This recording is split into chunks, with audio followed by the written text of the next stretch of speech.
Depuis l'ouverture de son bureau, l'OIM en 2009, tan iyo markii OEM ay furatay xafiiska Djibouti sanadkii 2009 waxa aan qabanaa tababaro kala gedisan oo ku saabsan dadka soo galootiga iyo wacyigelin joogto ah. Tusaale ahaan sanadkii 2012 OEM waxa ay qabatay tababar socday dhowr toddobaad waxaana uu ku saabsanaa sidii looga hortagi lahaa dadka ka ganacsada ee dadka soo galiya, waxaana ka qayb qaatay tababarkaasi dad ka socday xafiisyada kala duwan ee wasaaradaha dalka iyo qaybaha kala gedisan ee bulshada rayidka. wax badan ay ka faa'iideen intii tababarkaasi uu socday.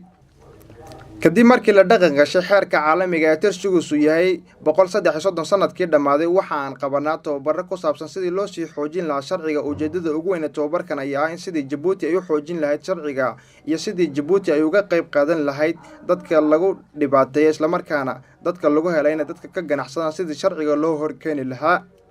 dowladda Japan ayaa waxay ka qayb qaadataa horumarka kala duwan ee dhinacyada Djibouti. sidoo kale waxaan iminkaan idinkala shaqayn doonaa sidii aan uga hortagi lahayn dadka ka ganacsada. sidoo kale ciidanka ilaalada xeebaha dalka Gardagood waxa aan kala shaqayn doonaa sidii aan uga hortagi lahayn tahriibayaasha sharci darrada ee ka tahriiba Djibouti OEM iyo Japan waxa aan ka wada shaqayn doonaa oo dhan aan uga soo jeesan doonaa dadka tahriibiya. arrinkaasi oo ah arrin foolxun waxaana u arkaa arrin bini'aadanimo oo ah in aan badbaadinayno dad naftooda lagu haleegayo badaha oo la iibsanayo.